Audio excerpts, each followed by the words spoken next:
Ulsan Mailbag. You're listening to the K-League United podcast, proud partner of Football Nation Radio. Hello, I'm Gonzalo Ryan Walters in a non-live streamed, non-virtual edition of the K-League United podcast. And I'm joined this week, very rarely, during the daytime, by Paul Neat. Paul, how you doing? Hello there. How are you? Really good today. It's daytime. I think next week we are going to do this live just because the lighting is fantastic this time of day. Oh, it's great, isn't it? Yeah. We should probably keep talking about the lighting in an addition that people can't see. I also, I'm not going to hold back. I was going to say I had to hold back the urge, but for the community fans out there, I did want to just come on and immediately sing Paul and Brian in the morning, but I don't know how many community fans there are. You haven't watched Community yet. No, not yet. I've seen bits and pieces of it, and I know of it, but I haven't watched it yet. No, it's one of those things that it's on my list to binge watch at some point if I can find it online somewhere. But you say it's now on Netflix, so it is, and highly recommend it. You can see Childish Gambino before he was Childish Gambino, and the show itself is great. But anyway, we're not here to talk about Community. No, the K-League community maybe. Whew, yeah, and the games, we knew this was going to happen, that the games were going to come this thick and fast, but every time these midweek ones come around, it just kind of slaps me in the face. We are recording on Wednesday morning. I keep saying morning, it's afternoon, but whatever. We're recording Wednesday. In the afternoon, so that's morning to me. Yeah, it's barely in. We are recording before the Wednesday matches take place. We did see the Tuesday matches last night, but we're mainly going to be focusing on round 2. And we're going to get started where the party is, Paul. We're going to get started in K-League 2. Well, it was for you, wasn't it? Your team won over the weekend. Oh, did they hold another clean sheet and get a win? I wasn't even. We'll talk about it. It's going to be great. Yeah. And then in the second segment, we're going to bring in Dan Croydon, and we're going to talk about some team that he watches a lot doing okay these days. They're doing all right. So we'll talk a little bit about K1 there. And I was going to say maybe we'll wait to bring Dan in on this, but before we even get into K2, I just wanted to touch base on last night's action. And there's a lot of talk going on right now, and I've already got something up on this online, about Gangwon keeper Kim Jeong-ho and the absolute howler that he let in at the end of that match against Jeonbuk. And I just wanted to start and say I'm sick of this match-fixing crap. The kid's 22 years old. Played 4 games for Busan last year, and he's facing Jeonbuk in a tied game. Nerves are real. Like, mistakes are going to happen. I mean, I just wanted to start with that because I'm just so tired of any time there's any mistake by any player. There's this string of comments on Twitter. All the brave folks with their anonymous accounts on Twitter. Oh, match fixing. Like, just shut up. Just shut up. Even Gary Stevens, ex-England international, had the audacity to suggest that there was foul play there. But yeah, you're right, Ryan. Kim Jeong-ho, he's played, according to Soccerway anyway, he's played 8 games total as a professional footballer. And he started in 2017. And those games have come since, in the last 2 or 3 seasons. So inexperienced goalkeeper. And also this is probably an example of why really you need to pick one goalkeeper and stick with them, because Gangwon started with Lee Kwang-yeon on the first game of the season. He shipped 5 against Ulsan. But they were down a man, Yeah, and I'm not saying it's his fault, but maybe see, with a goalkeeper, do you take them out the firing line after a kind of an afternoon like that, or do you sort of give them another start so that they can feel a bit more confident? I suppose it depends on my management, and what will happen with Kim Byung-soo as well. With Kim Jeong-ho, is just see what kind of character that he is, because if he is distraught by that mistake, then take him out the firing line for a bit. Yeah, maybe try and get him to play in the Gangwon B team, which is in K4 this season. Pick up some experience there, and then bring him back as and when he needs. But it's all very harsh, and you got to feel for him. And I saw on Facebook actually yesterday, because I am Facebook friends, air quotes, with some K-League players, and one of them, he used to be the 3rd or 4th choice keeper for FC Seoul, and he's one of my Facebook friends, and he posted basically a screenshot of an interview quote from Gustavo, after the game, and he said that afterwards he went up to the goalkeeper and just sort of tried to console him and said, "You will learn from this," you know. So it's nice to see that even though Gustavo, who scored from that header, was sporting enough to sort of reach out to the young boy and see if he's all right. Yeah. I mean, and as was also pointed out on Twitter, if you're involved in a match fixing scandal as a goalkeeper, there are much easier ways to do it than with one of the last kicks of the game. Like, it's just so absurd that, like, oh, I got to let a goal in. I better do it right now in stoppage time when all eyes are on me, because there's no chance to bobble it before that or anything else. I mean, the ball takes a weird bounce, and I just stop it. Just stop it. I'm not saying match fixing doesn't happen, but I mean, come on, people. But also, anyway, what I want to say is the celebration from Gustavo was just a bit ridiculous, really. I would be embarrassed if that happened to me. You know, I managed to score from, you know, a mistake. Because let's face it, in the first few games of the season so far, he has missed a few sitters. Yeah. I mean, I think it was more relief than anything else from him. But the knee slide and the fist bump. Don't need that, do you? It's a lot. We don't need that. All right, let's move on from it anyway. I just wanted to start there because, like, I feel the need to stick up for the kid, and also I'm just so dead tired of it. And it's always when it's a goalkeeper mistake. Like, trust me, there are going to be easier ways for goalkeepers to do this. But anyway, Let's move on. Let's move on to K-League 2, and let's get started. We're just going to go through all of the games that happened. Let's get started with Cheongnam Asan failing to score again, and this time losing. They drew with the amazing Jeonnam Dragons 0-0 in the opening round, and they lost this one. It looked like they were going to get another 0-0 quote-unquote result, but then Bucheon, Park Chung-joon, scored in stoppage time, scored in the 90th minute as far as official results are concerned. But this one, I think, is this a case of Bucheon being a little bit better than they looked in the opening round? Because I think Bucheon looks all right. It's probably too soon to say, but they do have some of their foreign players not quite fit yet. Obviously, they've signed one or two of those, and yeah, maybe I just think Asan are just not very good, to be honest. I mean, They are probably most people's picks to finish either bottom or very close to the bottom of the table. Mm-hmm. But for Bucheon, they probably just feel relieved to get that win because they lost in the 89th minute on opening day against Daejeon after finding an equaliser in the 84th minute. So they'll probably feel relieved just to sort of make sure that ends at one defeat and they can sort of rebuild again. But for Asan, they're just going to be a team that was going to spend most of the season in that bottom three. Yeah, I mean, this is the same issue we talked about last year. They got to figure out how to score goals, and that's still the issue right now. For Bucheon, meanwhile, they've got 3 home matches coming up in all competitions. One of those is FA Cup, but they will be home for a little bit, so we'll see how they can get going there. Definitely something to keep an eye on in K2. We're going to move on. We're going to skip over E-Land right now because obviously we got to talk about that one. But we're going to skip. We're going to talk about the Line 4 derby, the first Line 4 derby of the year. I was there on a very cold Saturday. I did not dress appropriately for that one, where FC Anyang lost in the end, a pair of Kim Ruin-do penalties in the second half. I would like to say the second one made sense. The first one I still haven't seen a replay on because I was watching the game both in person and on the live stream, and there was no replay of the first one. So, but I think the takeaway for me here was, I mean, first and foremost, good on Ulsan, good on Kim Ruin-do, because, I mean, that first penalty took forever for him to be able to get that. So good on him to keep his nerves there. And credit to Ulsan for getting this done. But Anyang bossed that game in the first half. That goal was coming forever. And so when they finally scored it, there was no surprises there. And then they did what too many teams do, and they just took their foot off the gas. And I think they were just trying to bunker with a 1-0 lead. And this is what happens.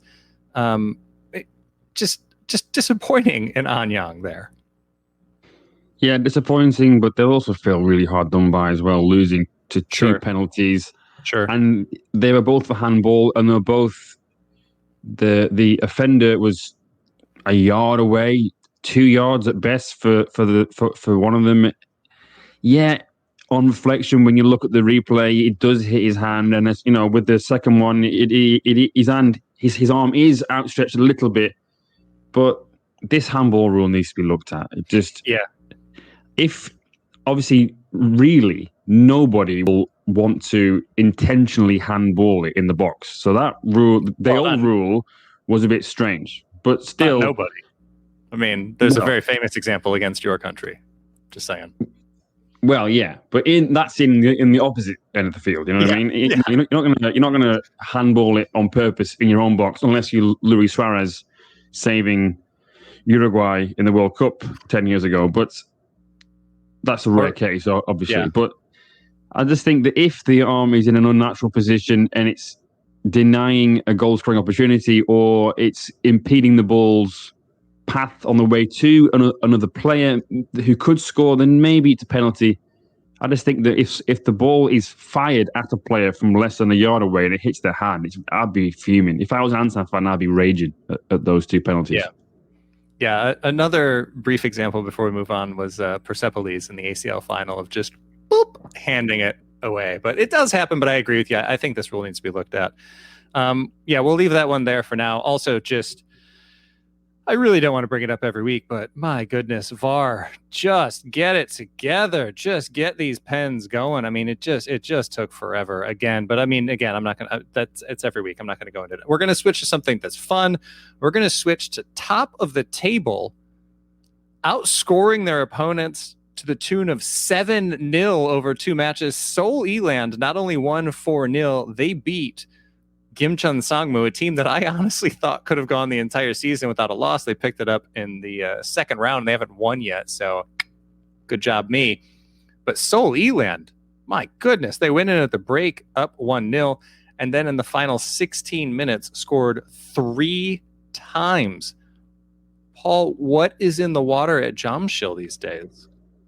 I don't know, but E-Land, I mean, this result was a surprise, not because E-Land won, but because it was 4-0. And as you said, against Gimcheon Sangmu, it was just incredible, but really, really good performance from them. It was still very even at 1-0. Both teams had chances to score from what I saw of the game. Gimcheon tried to make the most of the second balls, shots from just outside the area and whatnot.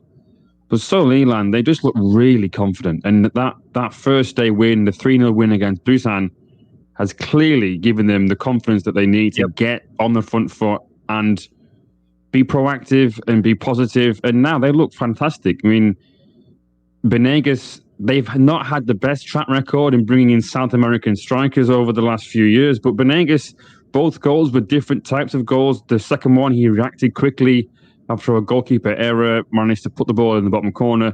The first one was just good movement. He just a little drop of the shoulder and he loses his man, and a good finish. So really pleasing for Seoul E-Land. And Chung Jung-yong, he did a great job last year. Now he missed out on the playoffs. But this year, as you said, Ryan, they are outscoring. They are top of the league. They are incredible, in great form. Yeah, I think it's going to be really interesting. This weekend, they do have Jeonnam coming up. It'll be at home for them.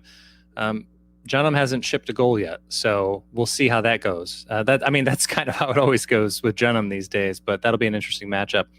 Speaking of the Jeonnam Dragons, let's just go ahead and move on to the Sunday matches there. They picked up a 1-0 result over Gyeongnam. And again, the Dragons formula, it's not changed from what it was last year. It is do not let your opponent score and sneak one in there. Oleg Zotev was the one that got the goal this time. He then was replaced later through injury, so hopefully he's all right there because he's been pretty integral down that left side for the Dragons. I think, obviously, I want to go on and on about the Dragons here, but I think the big talking point is Gyeongnam. What? Yeah. I mean, they started slow last year as well, so I mean, I think that's the other thing. It is very early going, but I thought Lee Jung-hyuk might settle a little bit quicker than he has. He's not been overly inspiring for Gyeongnam. Willian hasn't been able to find his form in the way that I think we expected. Or is it maybe just that the defenses they've gone up against have been pretty good? Because Anyang, as we talked about, they didn't concede from open play against Ulsan. Both of those were pens. So they've got a decent defense, and we know that Jeonnam's got a good defense there. Still with Kim Da-sol in net. Park Young-jun, get well soon, please. But yeah, I think more of the same from Jeonnam, and then Gyeongnam. Yeah, we'll see what's going on there. Yeah. And then just briefly, Paul, because we're running a little bit long on K2. Go figure. But Daejeon, Hana Citizen, and yeah, luckily I left this one for last, so it'll be brief. They ended up going down 2-1 rather, so I don't want to take that goal away, to Busan I Park. Was this more of a rebound performance from Busan, or are there concerns that you have about Daejeon? Bit of both, really. I think Daejeon had a lot of possession. They, in the second half especially, looked quite good going forward. They just couldn't break Busan down. And in the first half, Busan had 2 chances and scored 2 goals. I mean, the header from Valentinos from a corner, it was very good. I mean, marking could have been a bit better, but it was just a good header, a good corner. And the first goal as well, it's just one of those opportunities that if they come to you, it was a very good move actually from Busan for that first goal. Really good move and a good finish. The goalkeeper's positioning was a bit suspect. He was probably a little bit flat-footed and not. He should have been more central. So when the ball went down to his right, he was not well positioned for it. But I thought Daejeon probably deserved more from the game. They threw everything at it in the second half, and Bruno Bayo missed a gilt-edge opportunity in probably the 91st minute. The ball broke to him. He was one-on-one with the goalkeeper, and he hit it straight at him. And then shortly after, the full-time whistle was blown. So unlucky. It was a bit irritating to watch, frustrating from a Daejeon fan point of view, but not too disheartening because I think Busan just took their chances when they had them rather than really dominating the game. Yeah, fair enough. Well, again, we'll see how it goes, and we will obviously have a weekend preview edition of everything coming up. So we'll leave that rundown and everything else that's going on in K-League 2 for that. That'll be out Friday as always. But for now, we're going to take a very quick break, and then we're going to come back and be joined by Dan Croydon to talk about K-League 1. We'll be right back. FNR is a revolutionary football-dedicated digital platform, the first of its kind in Australia. It provides a 24/7 live online radio platform experience, podcast hub, and acts as a content provider for TV, radio, and digital. Having reached millions of listeners and football fans since launching, FNR is accessible worldwide via its website or app, providing a platform to discuss, debate, and celebrate the world game. We are your voice of football, FNR Football Nation Radio. Welcome back to the K-League United podcast. I'm your host, Ryan Walters, and I am joined once again by Paul Neat. Hello there. And coming in for the K1 segment, it's Dan Croydon. Good afternoon. Good early afternoon. How are we doing? Yeah, we're just going to keep the time frame very vague on this. I'm going to keep saying morning so people think that we're super active and we're doing this early in the morning. Early risers, we're just on it. I would never sleep in. And I would never have my cat force me to sleep in as well because he's tricky, right? He'll think I'm getting up, and then that's when he comes and he like sits on my chest and it's just like, oh, you don't really want to get up, do you? And then I fall back asleep. He's adorable. Anyway, we'll start a K-League Cat Instagram for that at another time. Dan, we've brought you in here because we're going to talk about K-League 1, and we'll focus on round 2 because, again, we're only midway through round 3 right now. I think some of the conversation will obviously talk about the results that we have seen there. But let's get started with one of the ones that I think was a really big talking point, and this was JG United getting a 1-1 draw with Jeonbuk Hyundai Motors, the mighty Jeonbuk Hyundai Motors. And well, we know a little bit more about this now because we just watched those two teams play last night.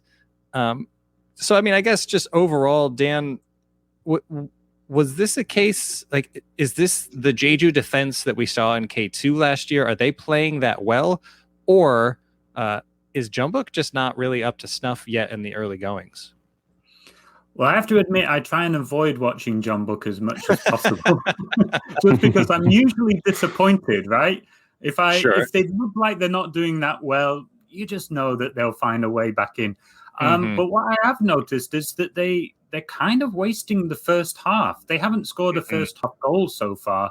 So it tells me that either teams are sitting really deep and defending deep against them, or maybe Jeonbuk are just struggling to create chances. I'm not entirely sure what's going on there. They seem to be rotating between Gustavo and Ilyachenko. Only Gustavo has scored so far, and they're relying on goals from midfield. So as far as Jeonbuk are going, they're still getting the results, as they so often do. Mm-hmm. But they haven't looked good doing it so far, have they?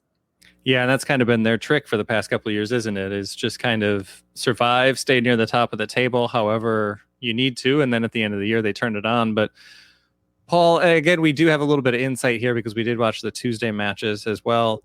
Where are you with Jeonbuk and what's going on with them right now? Jeonbuk are just, I think they're going to start slowly. They've got a new manager, and their foreign players like Ilyachenko perhaps not quite 100% match fit just yet. I know he started on Tuesday night in that win over Gangwon, but it might just take them a little bit to get going. They've got Kunimoto to come back from injury as well. So massive. And like Dan said, they have this knack of picking up results when they aren't playing that well. So, yeah, I mean, I wouldn't be too concerned. It is only 3 games in for them. Yeah. I think, they've got 2 wins and a draw. The performances will come. I think at the start of the season, it's just important to get those results first. And then as things click and as fitness builds, then the performances will come later. But yeah, I think Gustavo scoring that very lucky goal, he probably needed that. I'm talking about the goal against Gangwon, obviously. Yeah. He probably needed that for his confidence. He missed some really, really good opportunities in the other 2 games. So that might be good for him. I think we might have thought that Ilyachenko coming in would have added some competition and made him sort of try even harder, but doesn't seem to have had the desired effect. So we'll see what happens in that regard. Yeah, I think it's kind of a wait and see with all of that with Jeonbuk right now. Let's move on to the other team that's vying for the title, as we all expected it would be, the team that Dan loves just so much. And Dan, we're going to start, obviously we're trying to not talk too much about round 3, but it's going to creep in with the teams that have played. Ulsan just managed a 1-0 victory over Gwangju FC in the stadium that's starting to get some complaints now, the new Gwangju FC stadium next to the World Cup stadium. We'll go into that another time. But what happened there? Well, it was quite a different kind of victory for Ulsan. Coming off that 5-0 on the opening day, we knew that not every team would roll over like Gangwon did in the second half. Gwangju really, they were quite physical. The pitch was difficult. Sure. But still, we created some good chances. Ulsan, they still bossed the game for most of the 90 minutes. But I do quite like the look of Gwangju in terms of how direct they are. Mm-hmm. They did create some good chances. And I think, some teams are going to struggle when they go to that stadium. I know that Gwangju still haven't won there somehow. Yeah, they've obviously they played their post-split. They've had difficult games at that stadium. It'll be interesting to see when perhaps a team that are going to finish in and around them, a Songnam or a Suwon FC, someone like that. Mm-hmm. It'll be interesting to see if Gwangju can, they should be able to get 3 points out of that. And I'm slightly regretting tipping them for relegation, to be honest. I was impressed. Oh, okay. Yeah, well, I mean, we'll see how it goes. They've got Daegu tonight. I just looked at their schedule really quickly. Their next home match is against Jeonbuk. So I don't think that one's going to go that well for them.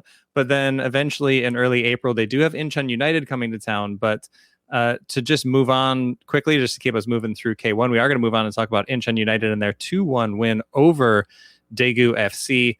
Last year, we talked about Incheon a lot and the Great Escape. That's because they didn't get a win until round 16. Interestingly enough, that was also against Daegu. That was in Daegu, and that was when I found out just how ridiculously hot Daegu is in the summer. That was mid-August when they got their first win. They've got their first win of the year this year, Paul, in round 2, and they've looked good in every game, in my opinion. And we did see them play last night. I thought they looked good against Ulsan last night. They certainly looked good against Daegu. Elias Aguilar he's doing a job with Magosa out right now. Yeah, and like you said, this is without having their key man up front, Magosa. So yeah, to get one win so early in the season is good for them. And Aguilar has looked really sharp, which is kind of funny because we said earlier that some foreign players who have had to come into the country a bit late due to quarantine things and perhaps some visa issues. It's interesting that he's been able to start the season so well. He scored on the opening day against Pohang, a very good goal from the edge of the box, and then he scored again against Daegu. So yeah, he'll be really, really important. And Negreva looked good in spells against Ulsan in midweek, and I think if he can get himself 100% fit and can link up well with Aguilar and Magosa, they'll have a good front line. I think it's always just been about goals going in the other end that's been the concern for Incheon. And if they can sort of get a settled back four, which they seem to have so far. Orban Sok dropped to the bench in midweek. I thought he would be one that would probably play every week rather than Kim Gwang-sok, the 38-year-old from Pohang. He's played there instead, so we'll see. But encouraging so far from Incheon, definitely. Yeah, I think hopefully this is the year they can avoid the Great Escape, and they've had some tough competition. You know, the losses are against Pohang and Ulsan, and Pohang, I thought they were going to fall off a little bit, but they look quite good. And we'll move on and talk about the match that they had. They ended up coming back from 1-0 down again. They were down 1-0 against Incheon on opening day. They were down 1-0 against Gangwon until the 52nd minute, and then they went and put 3 up on Gangwon. Well, I mean, we're also going to talk about Gangwon right now, but Dan, I figured you'd want to come in and talk about Pohang and say good things about them, right? Oh, yes. You know how I like to praise Pohang, right? I think that Shin Jin-ho they've got looks decent. I've seen him somewhere before. Too soon, Ryan. Too soon. But no, I will praise them because I tell you what, they've almost out Gangwon in this game. Sure. They basically ran the game in terms of possession. Nearly 600 passes, nearly double the number that Gangwon had. I'm not sure whether Gangwon have, we've got a question in the mailbag about Pyeongsu Ball and whether that's over or not. But, Pohang dominated in terms of possession, and they just seemed to outmuscle Gangwon. Pohang were stronger, and 2 of their goals came from set pieces in the second half. Yep. Gangwon, to me, look like they are still working their way into the season. A lot of teams have started very physically, very fast. I'm talking like Ulsan and Incheon last night looked, up for the fight. Gangwon seemed to be a little bit, I don't know, it's still in preseason mode. They can't quite match these teams in terms of intensity. So they took the lead, of course, but for me, the result didn't seem to be in doubt just because Pohang were able to steamroll them in the end and got 3 goals in the second half. Yeah, and Pohang, as we now know, Pohang lost last night to Jeju. They were held scoreless for the first time. And again, that's kind of what I was saying. Maybe it was Jeju's defense against Jeonbuk because they look solid there. But Pohang, I don't think they're going to be too worried about that. And Pohang have some new signings that haven't come in yet.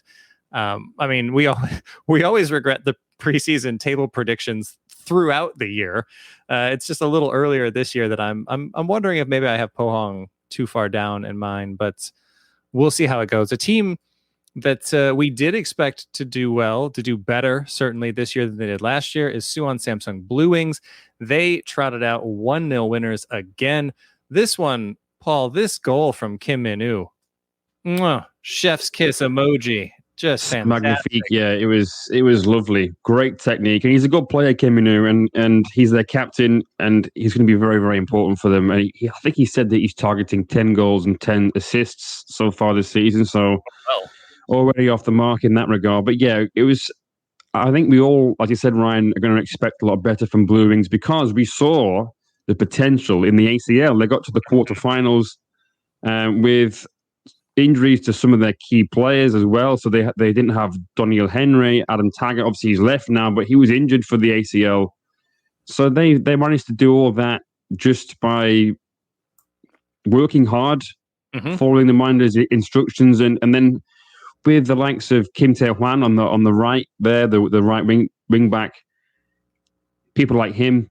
Yeah, I think the future bodes quite well for Suwon Bluewings, but obviously this is before the Suwon Derby takes place later on Wednesday, so we'll see if they come out of that one unscathed. But yeah, so far for Suwon, 2 wins from 2. You can't say much more than that, and 2 clean sheets as well. Yeah, I think the clean sheet there is obviously buoyed by the fact that Songnam get a red card in the 38th minute. Park Jung-soo gets his second yellow and is sent off. That obviously shaped that match, but I mean, I think this is an example of Suwon maybe not doing more than they need to in that match. They've got the 1-0 win, and they just kind of think, well, we've got a lot of games coming up soon, so let's just see this one out. But the thing is, sometimes, if a team goes down to 10 men in the first half, they're going to get men behind the ball. So it's up to teams then, the home team in this instance, to break them down. And then if that's difficult, then you have to make the most of what happens either at set pieces or from getting balls into the box. And that's what Suwon did. So Suwon are always going to find it difficult against quite a defensive Songnam team. So even if it was with 10 men, it's still a good result. Yeah, and this is before Jeric or Dumitru get going at all. So if they're getting results before these guys get up and running, could be good. And again, we'll see how foolish we look when the Suwon Derby happens. But I've got a feeling that that's going to be just fine for the Bluewings based on the fact that I've seen Suwon FC for both of their opening matches. I was in Daegu for that one. And then, Paul, you and I were joined by one Matthew Binns post-match at Seoul World Cup Stadium. And, well, here's what we had to say after that game. A very impressive win in the end, but, Paul, it didn't look like it was going to go that way in the first 10 minutes. Well, no. So I thought, on the whole, we're very comfortable. But, yeah, Suwon are a team who people will have a lot of expectations of because of how much transfer business that they've done. Mm-hmm. Perhaps they have done too much. It was suggested on social media that maybe they have done too much.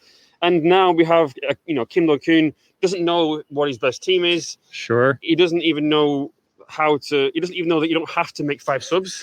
Yeah, well, we were talking about that. And Matthew, I know this is something you've been talking about on the podcast lately. This is something that you've taken umbrage with in the first couple of weekends, especially with Suwon FC.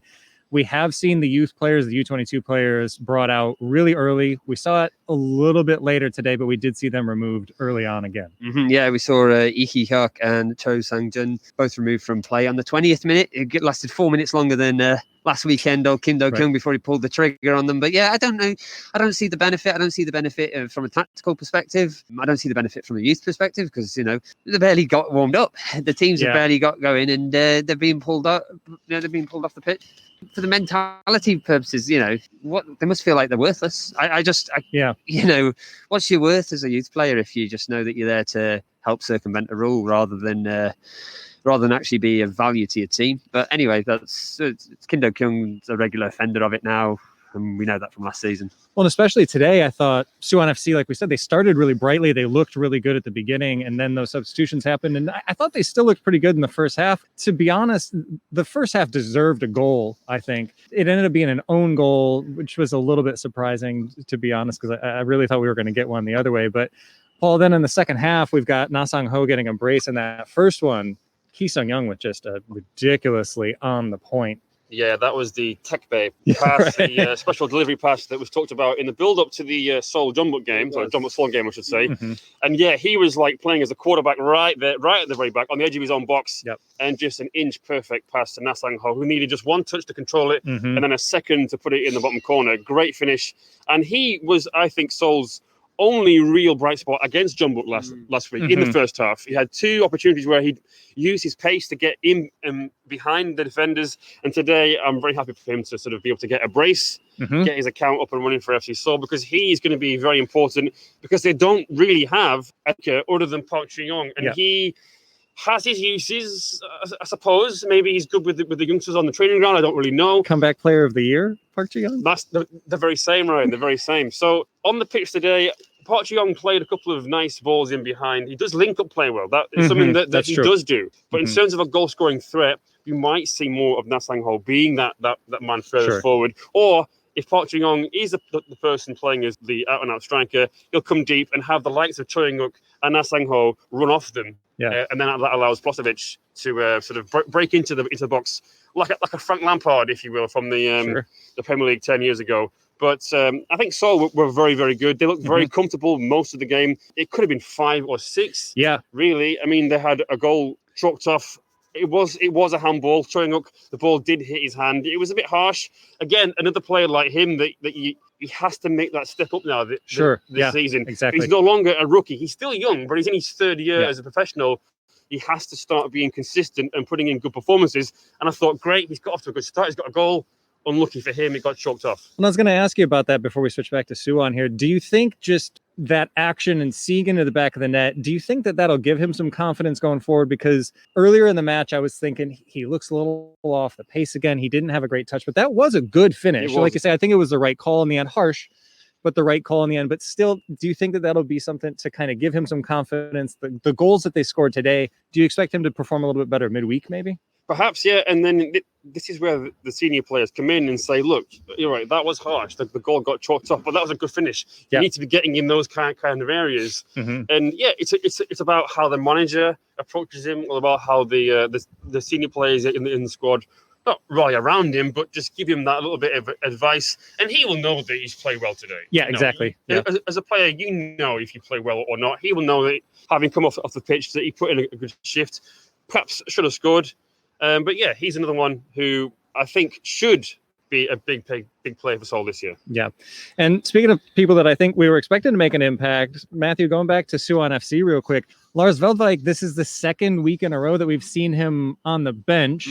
And I don't know if this is part of that have to use the 5 subs kind of mentality going on there, but certainly when Suwon were chasing a goal, I would have expected him to come on a little bit sooner. And he looked all right when he came on, but by the time he came on, it was almost too little too late. Do they need to start him in the derby midweek?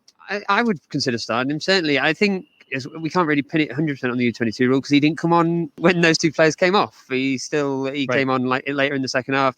I also don't think he had much of an impact today because he came off for Han Sung-kyu. So the outlets perhaps that would have helped create the chances weren't there. Murillo came on for Suwon FC, and I thought he had a quite a good impact. He had a close free kick straight away again, coming off the bench. But yeah, I don't know how well the support is there for him. I imagine that he needs to start soon, really. He's an outlet for them, and the derby would be... Well, they can't do any worse than they've done today. So he's a very certain type of striker, and Suwon have got a lot of wingers and a lot of creative midfield players. So you would think that you would build a team around Lars Veldvik. Yeah. You would think they had him as a focal point, especially, it's your first season back in K League One. You just need to be able to keep things tight, have a player who can hold the ball up and bring others into play. And Veldvik is that kind of player. Maybe it's a fitness thing. Maybe he hasn't had enough pre-season training as other players. Maybe that's it. But Marilla's coming on early, so you think maybe it's just a tactical thing. And with Yang Dong-hyun is now at the squad, so you think that his Lars Veldvik's path to the first team would be clearer. So yeah, I'd imagine it probably more of a fitness thing. Probably holding him back today, even just to keep him fresh for the derby midweek. So yeah, it'll be interesting to see if he'll get more minutes then. Yeah, a lot of takeaways for both sides today. I think if you're FC Seoul, you're happy with that performance. You're happy to see some goals go in. If you're Suwon FC, Suwon Bluewings look like a real big opponent all of a sudden midweek. I think Matthew's got a stat about Suwon Bluewings. A very interesting stat. Matthew, go on. Oh dear. So yeah, Suwon FC. Not Suwon FC, sorry. That's the good Suwon. The other Suwon, Suwon B. Suwon B, Suwon Bluewings. They beat Songnam today, beat local rivals Songnam 1-0. Not a massive scoreline, but, good result from fair play. Whatever. Kim In-woo. Apparently, though, it's their win. It's 2 wins out of 2 for Suwon. Park Hana still looking good in my Manager of the Year shout at the moment. And unfortunately, that means that they move above Jeonbuk Hyundai Motors in the table for the first time since the 12th of April. 2014. So I wasn't even in Korea in 20. At that United point, didn't even exist yet. It doesn't even count. I've never seen Suwon above Jeonbuk in a table until today. And now I'm sitting here and I've just realised I've been doing the whole broadcast with an FC Seoul sticker prominent on my chest. This is just to say that I've been checked on the way in. It's not to say that I've changed allegiances due to Jeonbuk's position under Suwon at the moment. But yes, all round great weekend.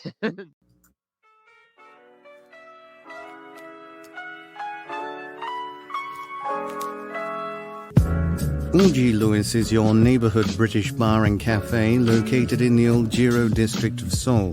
Decorated in old English antiques and furniture for a true homely feel, you can enjoy homemade scones, cakes and afternoon tea during the day, and traditional British favourites like beef stew, English ale, and a fine selection of wines at night. Available for private parties or simply an evening out, Eulji Lewis is sure to become your favourite neighbourhood pub. Be sure to mention K-League United at the bar during your visit and you'll get 10% off your bill. Welcome back to the K-League United podcast. I'm your host, Ryan Walters, and I am joined this week by Dan Croydon. Hello. And Sans Matthew Binns leading us through the mailbag that we are all in together, as always. The Eulji Lewis Mailbag is led by Paul Neat. Indeed, yes. First question is from Ross Laver via Twitter, who is asking about the white kits that every team in K-League has. That's obviously the away kits. He says, why are they a requirement? Is it simply K-League following MLS protocols? I think the white kit should be third kits as a last resort. So thoughts on that?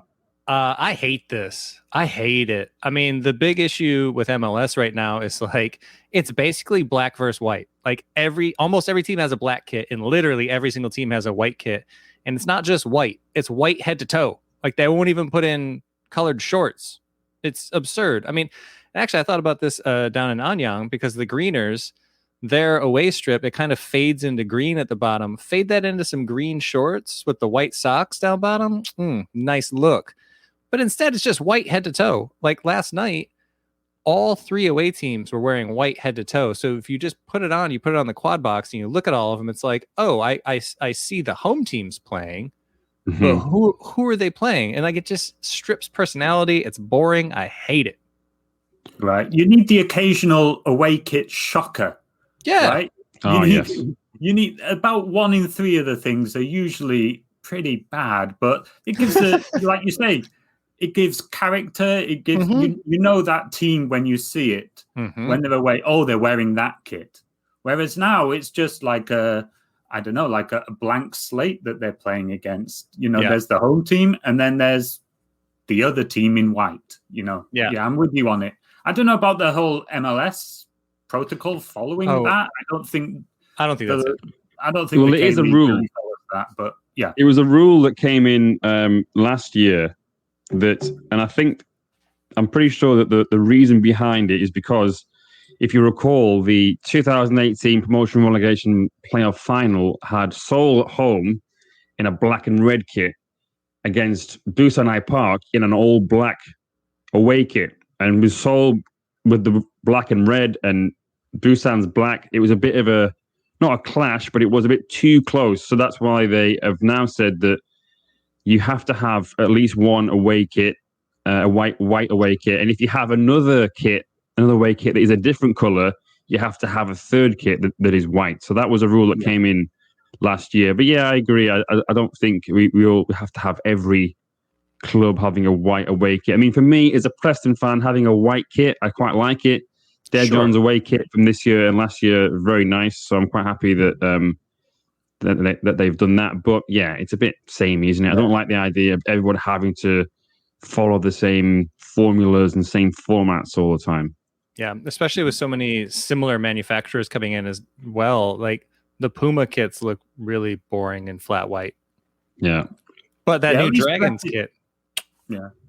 Dress it up a little bit. You know, Jeju used to have that white away kit with the bottom half with the flowers on it. Yeah. Character at least. I actually have that shirt. Yeah, the crotch explosion flowers. Yeah, I like that. I like it. It's good. The crotch explosion flowers, yeah. Yeah. If you don't know, Jeju 2017, right? 2017, yeah. It was good. It was a good kit, that. They wore in the ACL. Scott Whitelock. Sorry. Scott Whitelock says, is it too early to assume that Suwon are now better than Jeonbuk in every way possible? Well, Suwon FC aren't doing that well, are they? I don't know what he's talking about. I know they're basically Ulsan B team this year. They had 8 of Ulsan's teams starting from the other day. But I'm going to presume he means the Bluewings, right? Maybe, yeah. He might. He didn't specify, though. Yeah, he didn't. That's true. So I'll say yes. But this is a stat that Matthew Binns rolled out earlier in the post-match chat from Sangam, was that this is the first time since April. It was actually in the build-up to round 3, after round 2. The first time since April 2014 that Suwon were above Jeonbuk in the table. So, yeah, they are. Good times. Good times. Speaking of Matthew Binns, he says, while perhaps they didn't deserve to drop points in the manner they did against Jeonbuk, is Byungsu ball on its last legs. Seems they're more about fouling strikers, i.e. Ilyichenko, these days.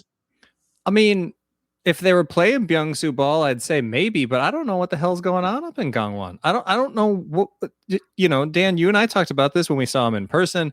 I felt this way every time I've watched them. I mean, it's a little unfair against Ulsan because they had a red card, but they're just not playing their brand of football right now. And I just don't understand it. But before we came on, Dan, you had a really good point about this that might lead into why they're not really playing that way right now. Well, to be honest, I mean, you look at who they've played. They've played the top 3 from last season. They started against Ulsan, home against Pohang, and then obviously a trip to Jeonbuk. They don't get much more tougher than that. They're still, around mid-table in terms of past statistics. So, it's not that style is over, but I think Kim Jeong-ho is trying to see out these early fixtures, and it just hasn't worked. They've got, as I said before, they've been steamrolled. And in the first half of the pod, you were talking about the goalkeeper issue. I just want to come in on that because I think he's the manager's to blame here. He's got this idea that he's going to pick an under-22 as his goalkeeper. And so he started with the young guy who let in 5 against Ulsan. His name's Lee Kwang-yeon. Yeah, I mean, you don't. If he has a bad game, but you want to play an under-22 goalkeeper, why change? Why switch it for the other under-22 goalkeeper who then comes in and makes a mistake? And what's he going to do now? Is he going to change the keeper again? For me, he's got the ready-made goalkeeper on the bench. He's got Ibom who had some great years with Gyeongnam when they were in the K1. So other teams, I know that there's controversy around the U22 position in terms of, playing 2 midfielders or attackers and taking them off early. But, it's if you want to get results, then it's kind of understandable that you play your youngsters in positions they can't have a big effect on the game. A mistake can't have a big effect. If you're playing an under-22 goalkeeper, he's going to make mistakes, right? So I think he could manage the situation there a lot better than he has done. Not every keeper is Song Kun, right? Yeah. They're not all excellent at 22 years old. Yeah. Play your 30-year-old and stick with him. I like his style of play, but in other aspects of his manager, in the way he does things, he doesn't do it for me there. I think he's made a mistake there. Sure. Yeah, I would agree. Fair dues. All right, next question. Jeonbuk Kwan says, hey guys, new follower here. Just had some discussion ideas from the last 3 rounds. The first one is, who seems to be able to fill the void left by K-League MVP Sun Jun-ho? And he suggests Cheong-jun or Liu Jae-moon for Jeonbuk. I mean, I know how Binns feels about these 2 guys, so I'll just say I don't know if you fill that hole entirely. I mean, he did win, rightly or wrongly, he did win MVP from that position, but I think this is why Liu Jae-moon was brought in. So probably him, if you're asking me. Fair enough. I think obviously Cheong-jun was seen as the successor, wasn't he? But and he has been in the team. I think time will tell. I think we'll have to wait a little bit.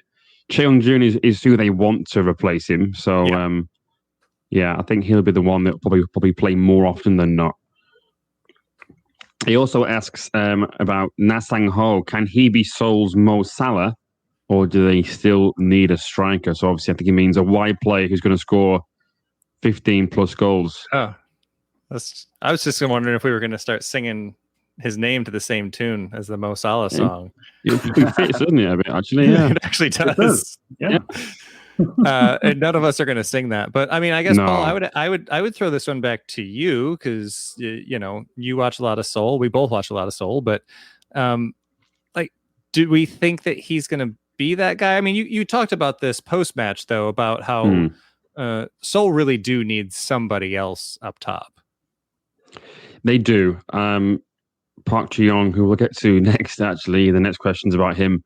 Park Ji-young has his limitations. He has his qualities. He can link the play up a little bit, but he's limited as a striker, as an out-and-out striker. If he is your only outlet, a sole striker. So I'm not so sure that he's going to get more than 10 goals. Na Sang-ho, meanwhile, though, he's very quick. He's very good on the ball, very mobile. He's a good finisher, more importantly. We saw from the 2 goals that he scored at the weekend, those are good finishes. The first one, the touchdown off the chest. Yeah. It didn't even need a second touch. The second touch was the finish. Fantastic. And then the third goal, Seoul's third goal, his second, just once he gets the ball on the edge of the box, he only has one thing in his mind, and that is to find that bottom corner. Yeah, I think he probably will be Seoul's Mo Salah. He might start wide, but he will be playing. He will be Seoul's last man or first man forward. Sorry. Yeah, I think to be honest, on Na Sang-ho, some excellent goals at the weekend. But for me, I think Suwon FC had to defend those situations better, and I think teams are going to get wise to that Ki Sung-young long ball there. It looked like it was, quite easy to stop. But that's not to say that Na Sang-ho won't thrive in other situations, obviously. But I think Suwon could have done a little bit better. It was interesting last night that, like FC Seoul, Ulsan played a little man up front. Lee Dong-jun was up front by himself. So, teams may be moving away from the big target man. Kind of interesting to see. Wouldn't that be lovely? Okay, well, the last question is from our very own Todd Wild via Twitter. And he says, I find the criticism of Park Ji-young on social media to be unwarranted. Can we all just admit that he's the K-League version of Emil Heskey? Not the most eye-catching striker, but an intelligent figurehead that allows more technical players around him to flourish.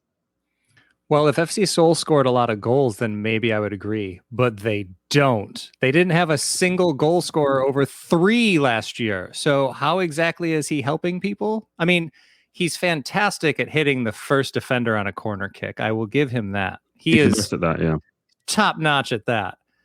I mean, I'm obviously very harsh on him. That's just because I watch Seoul a lot and he just frustrates me to no end.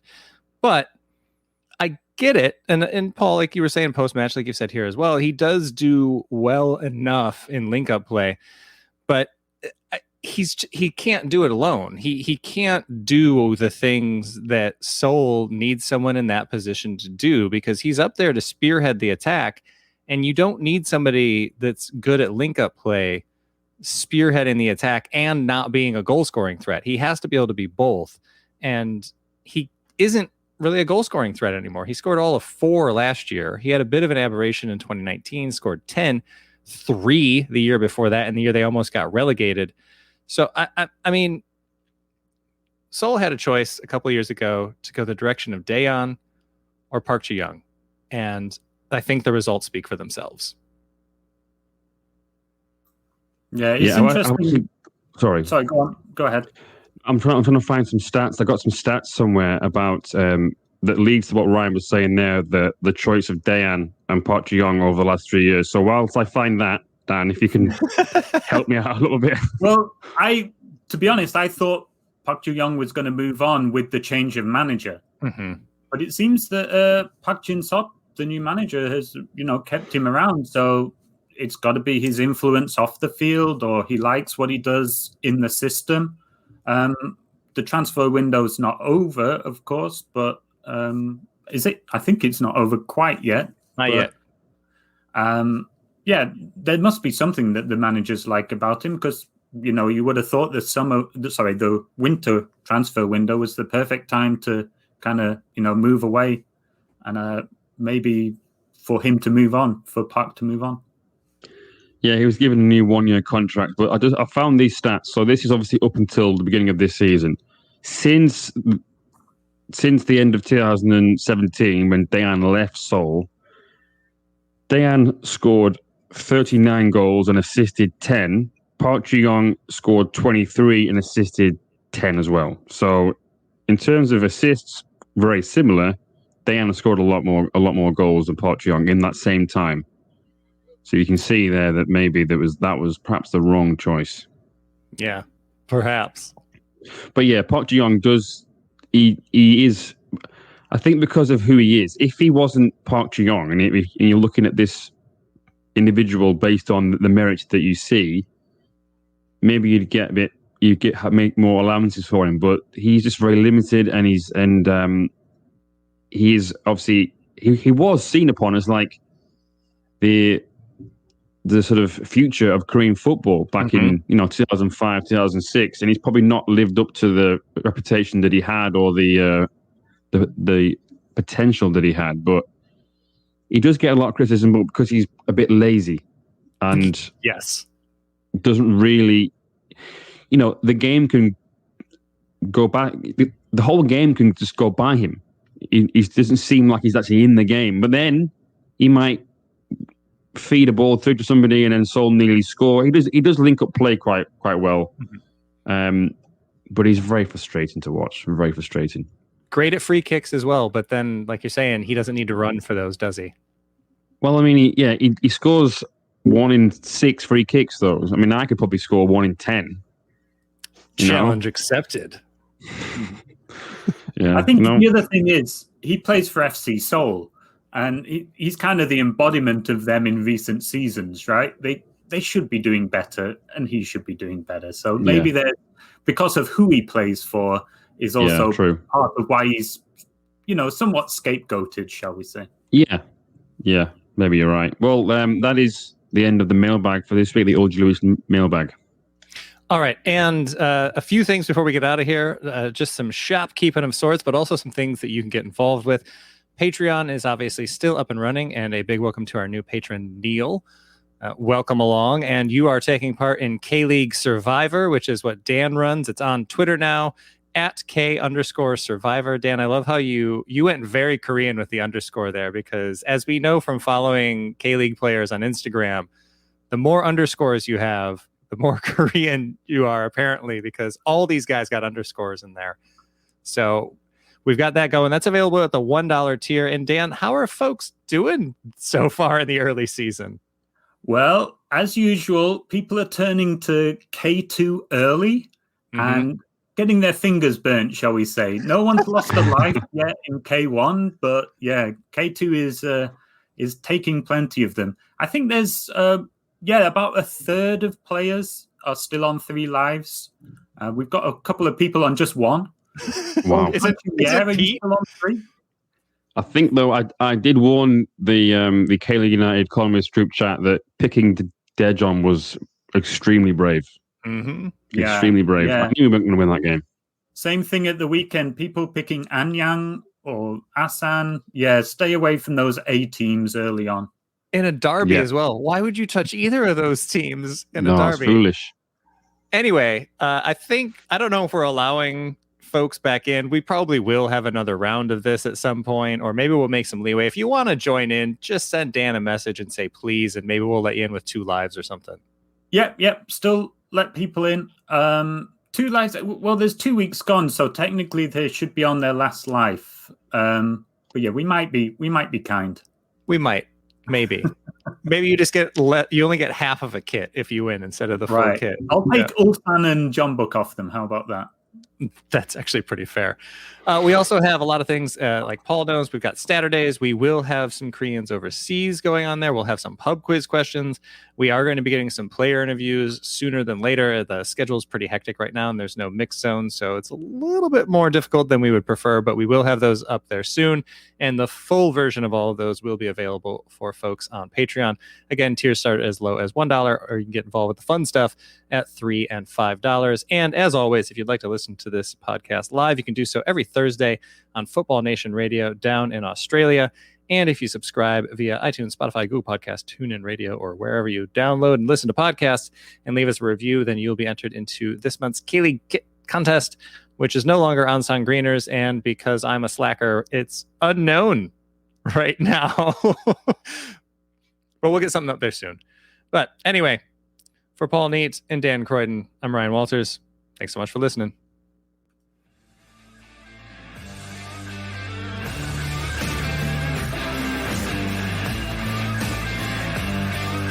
전주성 공격 공격기 킴